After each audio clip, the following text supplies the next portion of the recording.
I'm excited to get started. Today we're actually going to get started with our first speaker. He is Mr. Aaron Aaron Burciaga, who is the Chief Technology Officer of Analytics to Go. He is going to be presenting on the topic of transitioning your business model from services to SaaS. Let's give him a hand.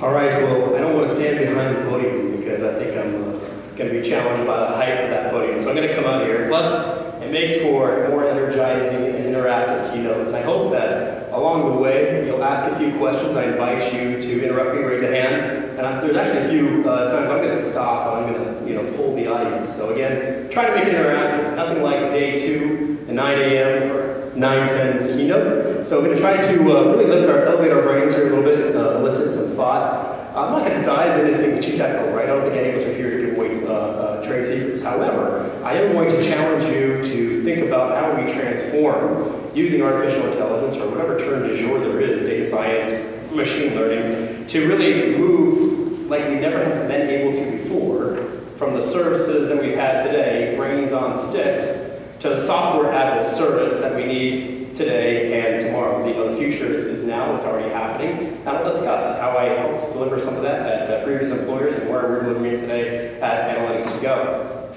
So transformational AI. Real quick background on myself. As I said, Aaron Burciaga. Is anyone familiar with what CAP stands for? We'll talk about that a little bit later on. It stands for Certified Analytics Professional. I'll encourage you to consider that going forward. There's some of my personal contact information if you wish to reach out to me. My email on LinkedIn and on Twitter. You'll see on the your far left that I was a Marine for 12 years. Got my degree in operations research from the Naval Postgraduate School and had an opportunity to lead the analytics at the headquarters of Marine Corps Pentagon. Some interesting war stories I'll share later on in the presentation as well. Every good Marine deserves 3 daughters. So up there in the center, you'll see that I've got 3 daughters, ages 10, 9, and 5. We live in Leesburg, just recently moved from Fairfax, Virginia, and they keep my hands full. And then on the far right, the last thing I'll describe to you is as a consultant, an analytics professional, a chief technology officer, and we'll get into some of those stories as well.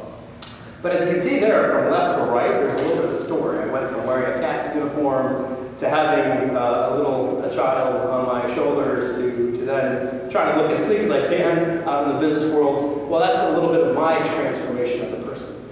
And what I want us to remember as I talk to you today is that transformational AI, transitioning from services to software as a service, is as much a human journey as it is a technological endeavor.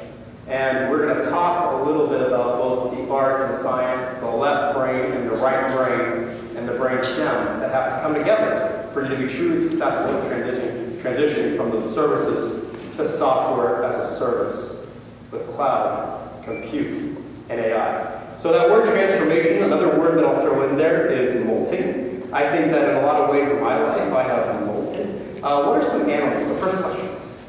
What are some animals that molt? Anyone familiar with the term molting? Or what are some animals that transform? A butterfly, right? That's a great analogy. I want you to think a little bit about how a butterfly is akin to what we are seeing in business today, in IT transformation. What else? Who else can solicit? Yeah? Lobsters. I love the analogy of lobster, right? So they shed their shell, they become soft, they actually have to go for a while, kind of hide out, and a crab would be another example. Whether we're thinking about the butterfly, right? I read the story to my daughters, the very hungry caterpillar, that eventually goes and literally liquefies, becomes a DNA soup in a cocoon. I don't think that that butterfly necessarily goes into that transformation with a whole lot of optimism. It goes in there probably with some very pragmatic realism, some programming, some underlying truths to what has to be endured to come out a very beautiful butterfly in the end. A lobster or a crab who shed their shell, you know, they're vulnerable from it. And as you transition from services to software as a service, you might be vulnerable for a minute too. But you have to do that to accrue, to develop that larger shell that you can live into. So throughout the brief, even though I might not mention it, I'll try to pepper it throughout. I want you to be thinking about how transformational AI, transitioning, requires you to molt in a sense, akin to a butterfly, a crab, a lobster, and perhaps I'll be infamous for suggesting that you think about yourself as much in your transition, your analytics journey. So real quick, so how does any of that molting, how does that pragmatic realism have to do with a man that I am familiar with? Is anyone else familiar with Admiral Jim Stockdale? Can you tell me who he was? Admiral Jim Stockdale was a prisoner of war. And I do not mean to make light of prisoners of war, or to, I myself, as of course you know, a 12-year Marine veteran still in the reserves, I use the analogy of being a prisoner of war a little bit to really understand what Jim Stockdale said with regards to who survives the ordeal and the challenge of being captive and having to endure that and come out better the other side. There's a great article written by Mark Calrossi. It was published in 2018 that really gave me something to think about then that I apply today. So Mark, when he interviewed Jim Stockdale and asked, Jim, who didn't make it out? So let me ask you, let's pause here, let's consider this question. Who doesn't make it out alive in their quest to transition from services to software as a service, to adopt and adapt to machine learning, AI, and so forth? Who doesn't make it out? I think Jim Stockdale, although he was talking about prisoners of war, said something kind of insightful for us. He said, oh, that's easy. It was the optimists. So if you approach Aaron Burciaga, having graduated, got his master's in operations research, and ran into the Pentagon thinking that I could serve world hunger with a calculator, that was me in 2008. I was the optimist, but like you, I think I have learned from the school of hard knocks. I have learned through a lot of experience and opportunity that I need to be less optimistic and more pragmatic in the benchmarks that I not only set for myself, but for the folks that I am seeking to serve with the technology help that I provide. So let's not be optimists. Then the next question was, the optimists, I don't understand. So it might be counterintuitive. Shouldn't we all be optimistic? Shouldn't we believe in the hype of artificial intelligence? Well, you know what? It's interesting. I hear a lot of folks talking about low code and no code. And I would just posit this today, and I was thinking about this yesterday. Low code and no code promises of 2019, mark my words, will go through the same hype cycle, disillusionment, and trough that we saw with business intelligence and other visualization in 2016. So the next question. So it said the optimists, I don't understand. Jim Stockdale was on to say, it was the optimists. Oh, they were the ones who said, we're going to be out by Christmas, right? How many of you have said, oh, we will get this proof of concept. We will integrate the IT center by Christmas. Or by the end of the fiscal year. You've heard of it, right? We're going, and Christmas would come, and Christmas would go. And then they'd say, we'd have the data center done by Easter. Easter would come, and Easter would go. And then Thanksgiving, and then it would be Christmas go. And then it would be Christmas again. And they would die of a broken heart. I want to leave that up there for a second, so that we can all learn and adapt a little bit from what Jim Stockdale, prisoner of war, has taught us about the needful balance of pragmatic benchmarking and realism, especially as we endeavor in transitioning our current business model, which has been based primarily in services. So if I walk this forward a little bit further, what do I mean? Is anyone familiar? Has anyone read the book 0 to 1? Anyone? Oh, well, please take a second and get your pen out. That is a book that I would strongly recommend. I've gone through that at least 5 times. Not probably. I've read it once and I've listened to it 4 times. It's a great audible. I put it on 2x speed, you'll be done with it in a day and a half. But I love soaking in the juices of Peter Thiel, right? Founder of PayPal as well as a Palantir. When he talks about the technological journeys that he has been on, he says, experiment, fail, learn, repeat in a lot of ways. He says, make incremental advances. Stay lean and flexible. Improve on the competition. Focus on product, not sales. Now that might seem very much like a B2B or B2C model, But I want you to stop and think about, even if you're just leading the advancement in your own company, how can we think about the product and not the sales? He actually goes on and says in the book that it takes, in his experience, 2 years to develop a viable product, something that will be profitable. 2 years. Jeez. How many of us have put in the sort of sweat, blood, equity into getting a product across the line over 2 years? At a previous, you have, that's fantastic, that's great. Are you rewarded by it? Not yet. Well, don't be afraid. It took Peter Thiel that long too. Hopefully you can share a stage with him someday too. I hope to as well. But with Peter Thiel's remark on, focus on product and on sales, the devil are in the details. It is about making sure that we are ethical, that we are documented, that we are transparent. I'm going to talk about that in a second. Improve on the competition. So as you think about moving from services to software service, who is the competition? It's not changing. Anyone want to elicit a thought? Who's the competition in moving from services, typical services, brains on sticks, to software as a service, which would be more intelligent automation software that helps you accelerate, be more accurate time review? Yes, sir.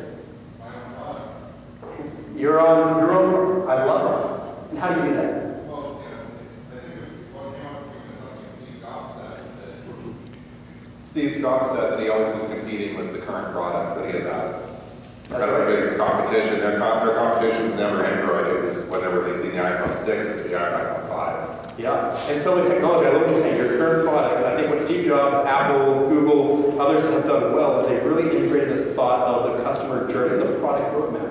They have a product roadmap, and if you happen to find what beta, version 1, version 2, and then version 20 are going to look like, what's the natural evolution? I think you're probably backwards. And so I would elicit that a lot of the design, the CX, we'll talk about that in a second, is critical to moving the path forward. It's no longer just technical. It's art and science, isn't it? That's what we'll talk about more. Thank you for your point there. Improving the competition, not only is it your current product, but I would say moving from services that typically tend to be manual, consultant-based, moving from the status quo. The status quo is our competition. Staying lean, flexible, and make incremental advances. Every single time I have made an incremental advance, I have just said, okay, what we're going to do this time is, you must break it down. So some ways that I like to think about those incremental advances and characterize them for my own company and for those we serve is how can we make incremental advances in terms of people, in terms of analytics capability, so decision-making capability, and then lastly, infrastructure. Infrastructure defined by cloud, defined by software and otherwise. So again, cloud, compute, AI kind of permeates there. So principles of embedding SaaS. So I've talked here about kind of like high-level techniques. I'm going to give you 5 principles, and I'm going to pause along the way here that I feel are critical to moving from services to software as a service. Number 1, identify and frame the business opportunity. I know that this might seem pretty obvious, but in the morning and in a conference like this, it's good sometimes to get together and restate the obvious, the core doctrine to what we need to be doing. So when we say identify the business opportunity, there are many fools out there with hammers. And they say to the fool with a hammer, the whole world is what? The whole world is a nail. And I see that both in terms of the software and technologies that are offered, in terms of the data science, right? There might be a PhD who is at the best in computer vision, or the best in nonlinear optimization, has done incredible things with GAMs and CPLEX and convolutional neural networks. But you know what? Sometimes a neural network isn't needed. Sometimes a simple Bayesian model is going to get you closer to the answer, and actually is the most often found in every kind of machine learning code today. That Bayes networks, which are rather simple, will help you get to the business opportunity best. So identify and frame the business opportunity clearly, articulately, and like I said, don't be the fool that's running around with the tool. Instead, build a business case. So engage with that data scientist, engage with that IT practitioner, engage with the accountant that can help you build an intelligent, simple model, proof of concept, or estimate to the overall revenues that are going to be saved. So, I'll pause here on building the business case because this has been really the core to my success and the core to analytics to go and the core to other places where I've served. Even in the Marine Corps, before I took off that khaki uniform and put on a suit, we built a business case for how the Marine Corps can control its safety stocks. Is everyone familiar with safety stocks? So at a place like a retailer, safety stocks would be the sort of yoga pants, the sort of shoes, the sort of socks, black socks, right? Men's size large, that always have to be in stock. That's a safety stock. Who would you guess a safety stock for the Marine Corps is? It's a tank. It's a tank, it's a rifle, it's munitions. It's these things that I helped the Marine Corps put in caves in Norway and on the waves of maritime pre-positioning ships. So what we showed for the Marine Corps with a rather simple calculation was the opportunity that could be saved to the Marine Corps. Now, we walked that forward, we built the business case, we then received the authorization of the funding, and at the end of the day, the savings we realized was almost 3x what we had estimated. The savings to the Marine Corps on a software as a service on a repeatable application that I delivered back in 2010 was $2.3 billion. You can Google CARF, my last name, and you'll see it pop up in a couple of prizes and awards and news cases. That same model was the business case that we used at a major footwear and equipment company, saving them $12 million over the first quarter that they implemented that model. That basically funded and took the very first kernel of data science there in 2013 across the company, where they now have 9 separate business teams to serve various functions. Fast forward to the largest agriculture company in the world, where in a 72-hour data science workshop, we were able to show them $750 million they were leaving on the table. We built a business case and basically funded ourselves for the next 10 years of work at that multinational agriculture company.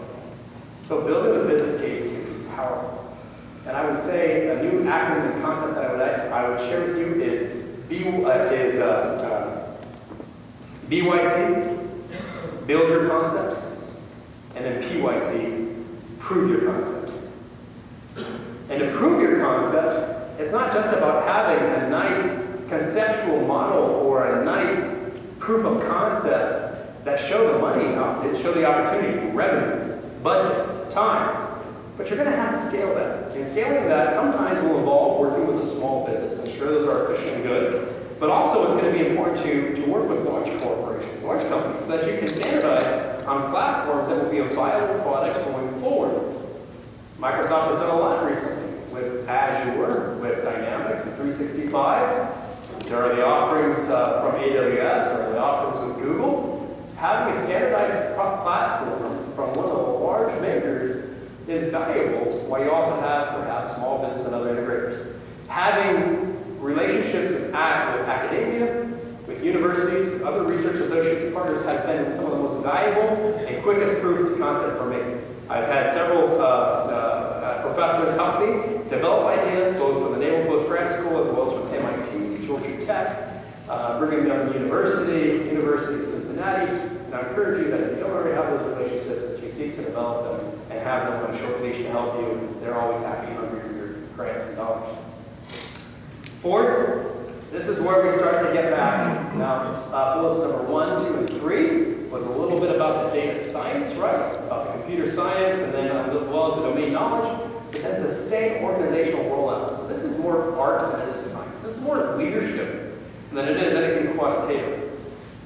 When I have interviewed various folks, whether it be for being a data science leader, or it be for VP of marketing, or it be for a customer-facing account lead, when I interview them, the folks who rise to the top are the folks who can tell me that their greatest challenge, as well as their greatest joy, comes from change management, from leading change. You know, the book by Jim Cotter is fantastic, Leading Change, but that sustained organizational rollout is what's going to ultimately be necessary to ensure that you have crossed the bridge, past the chasm, from services as they were to the software as a service that they were. Then the fifth tip that I would have for embedding software as a service is to learn, fail, or succeed, and repeat. And do that as quickly and repeatedly as possible.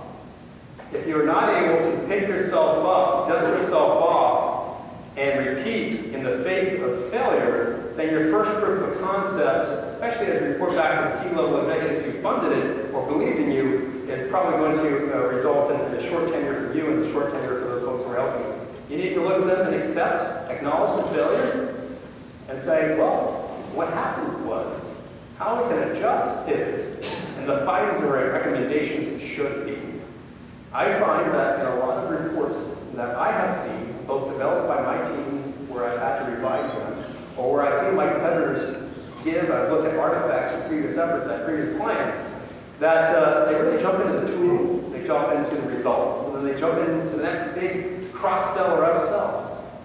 For me, if you want to sound genuine, you really want to lead that embedded software as a service journey towards fruition, it's about really starting and stating the assumptions up front, talking about the critical vulnerabilities or obstacles, then documenting your findings, and then stating finally your recommendations for continued research and development. So by doing that sort of learning, failing, succeeding, and repeating, you'll be able to more fully and appropriately embed software as a service at scale. I said we're going to talk a little bit about left brain and right brain. Here's a concept that probably isn't too new to you. We all are familiar with the left brain. Who can tell me what the left brain is responsible for? Something you got a 50-50 shot. All right, we're in Vegas. No takers? All right. Well, the left brain, I would say, is responsible primarily for creativity and art. Now, why in a keynote where I'm talking about transitioning from services to software as a service would I want to stop, foot stomp, and spend any kind of time on creativity and art? Well, it's actually because I think the right brain part, you guys already know what that is, and we'll get to it in a second. That's the easy part. Whether I have stood in front of major consumer packaged goods companies or retailers or pharmaceuticals, I have looked in the eyes of CFOs, COOs, CEOs and said, that's the easy part. It's the change management, it's the consumption that's difficult. As we think about the enterprise model of services, as we think about how it evolves to software as a service, you can't forget the ecosystem. It starts with data. Internal and especially external data. After data, then comes data engineering. What you got to do with it? How are you going to have a more complete data set? How are you going to understand and interpret that data? Then comes the data science, and all three of those steps is the easy part. The hard part is the adoption. The hard part is the consumption. So, you know, in the Marine Corps and at the Navy, we'd always have these mess nights, and we'd be sitting at big round tables with cloths like this, and there would always be parade the beef, and they'd bring the beef out, and there'd be a vice of the banquet, and you'd taste the beef, and you'd say, the beef is fit for human consumption. And usually it was fit for human consumption no matter what. If it was fit for human consumption, then the whole mess could enjoy the meal.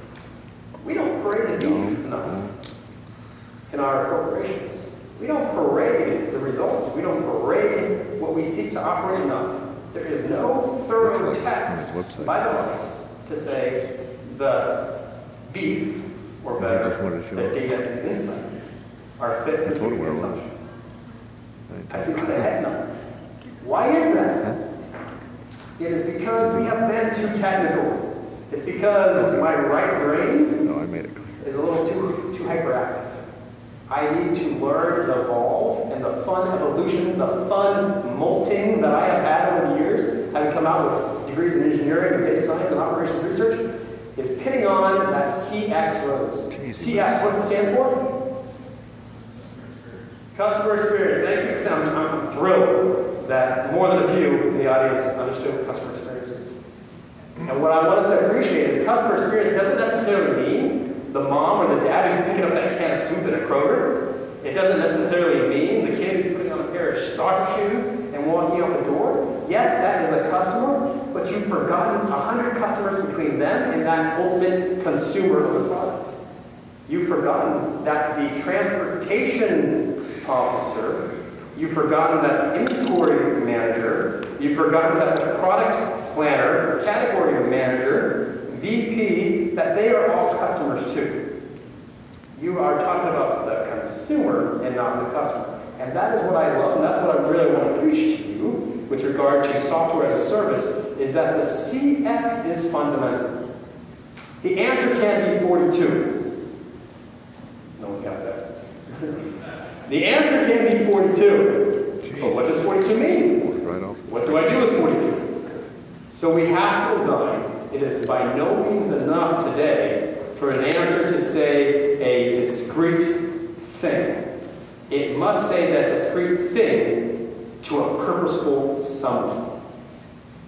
Identify the personas and how the math performs for every single one of those persons at various levels, at various stages in the process. Some people say, well, don't we get that through systems like Pega? And don't we do things like that through this intelligent automation and business processes?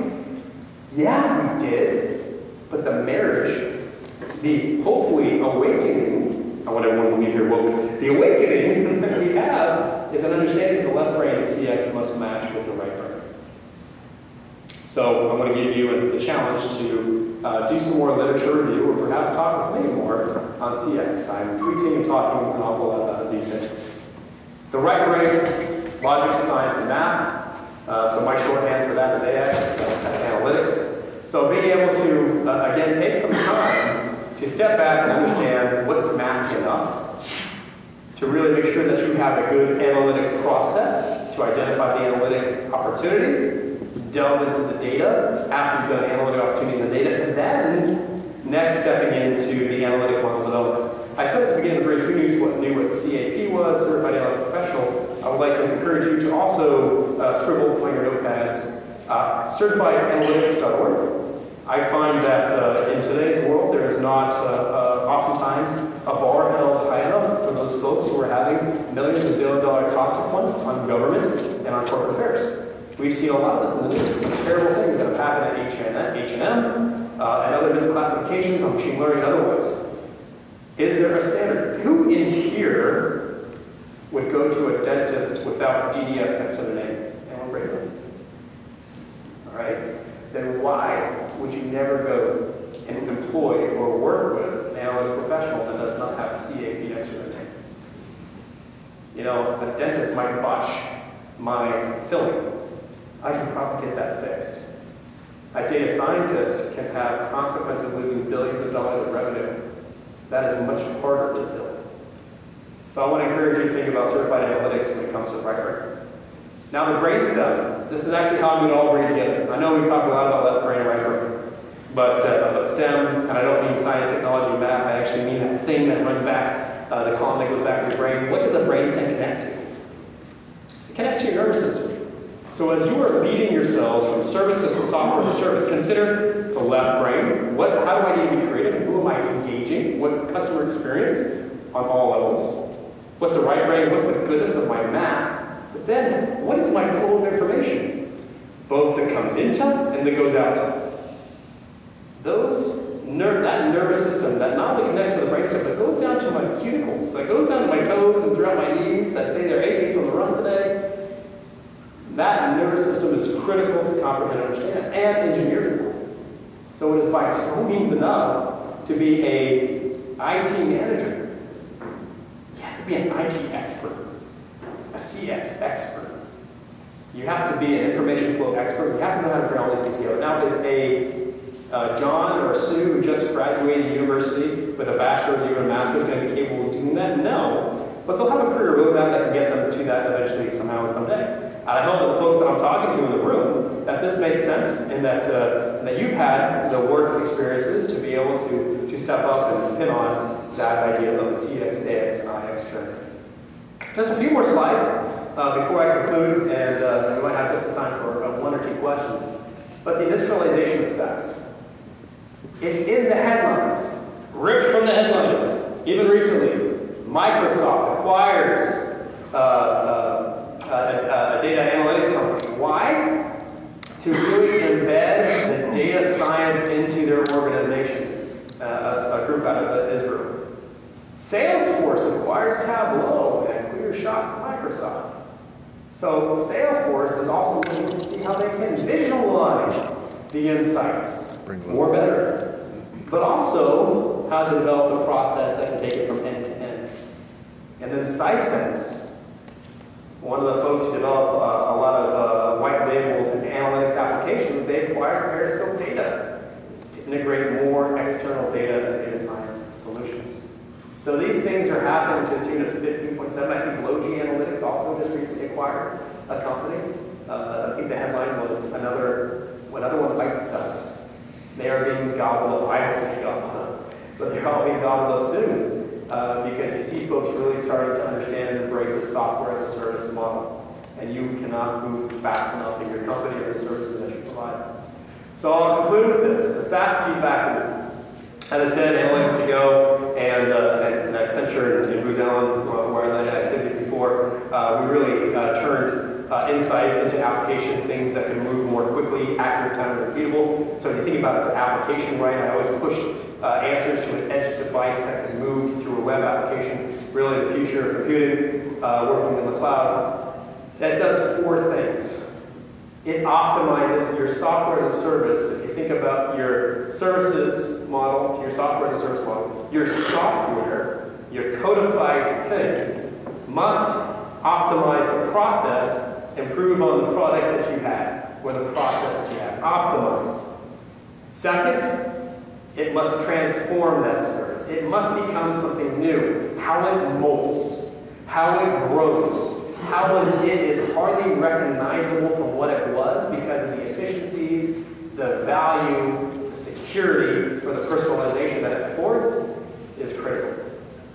The third concept to how your software as a service needs to be better than what you had, those brains on sticks, it must empower the employees, right?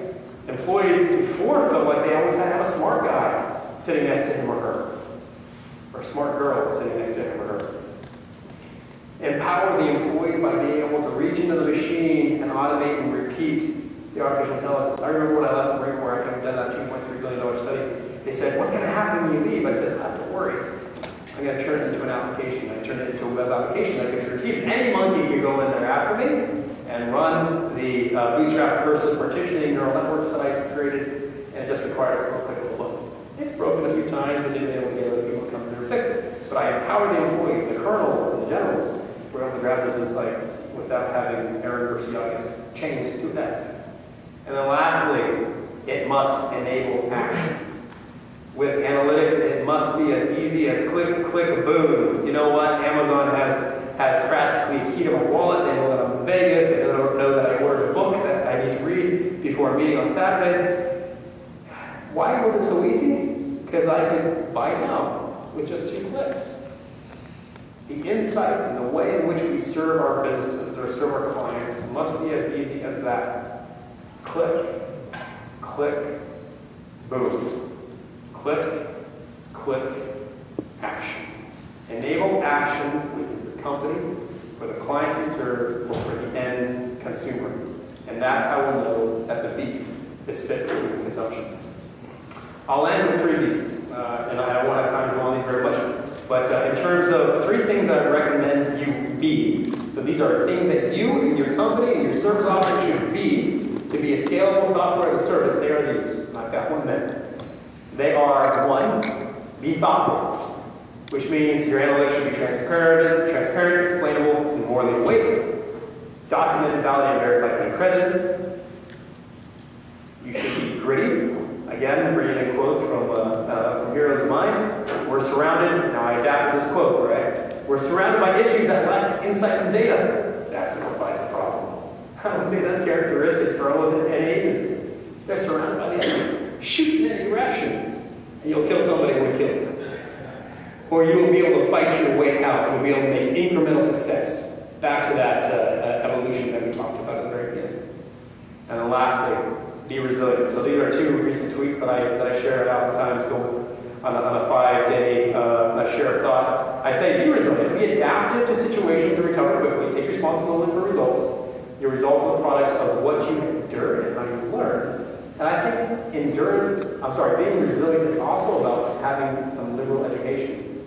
That doesn't mean being liberal, it means being liberally educated. What I mean by that is welcome and work with complexity, diversity, and change. And so if you will, be thoughtful, you will be gritty, and if you will be resilient, you can be the change and you can lead the change as we continue to move businesses, ourselves, and those we serve from services to software as a service. Thank you very much.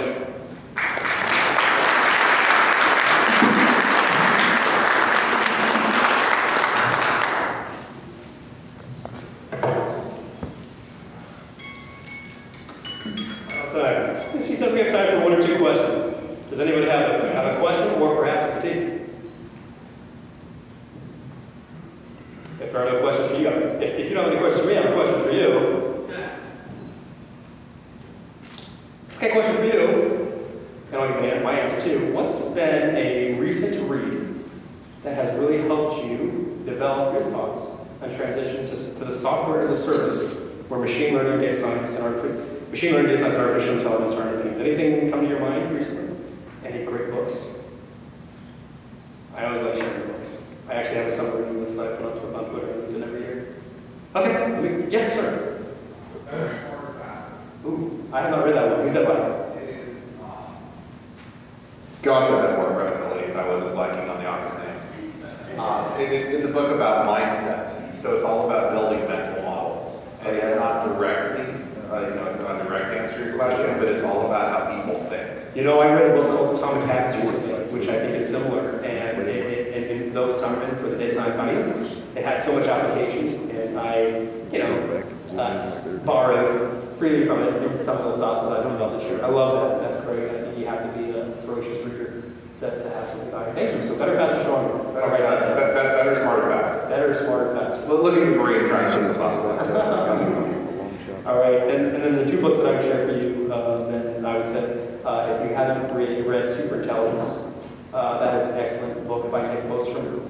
Really is a little bit leery of the future of AI and data science, but I think it's pragmatic. That gets back into that pragmatic benchmarking that we need to have, as well as some leeriness for the future that we need to plan against. Superintelligence by Nick Bostrom. I also read one amazing book recently, probably the most marked up book, documented book that I've had recently. It was, and this is going to be really interesting for me to say, but it's written by Brené Brown, who is a very soft skills person, but dare to lead, amazing, transformational for me in a lot of my recent ways. And then lastly, but certainly not least, a book that I routinely recommend, I think was right when it was written in 2013, and this is right today. He's a good friend and good mentor, but Bill Franks is taking the big data title with him. I know we say big data a lot less, but it is still relevant to today, and I think if we can pin on those three books, as well as maybe follow me on LinkedIn, Twitter, we can be friends, and I'll share some other good books and reads and challenges for you sometime as we enjoy this clear opportunity of transitioning to software as a service. Again, thank you very much for having me. I look forward to mixing and mingling with you during breakout sessions and lunch. Thanks.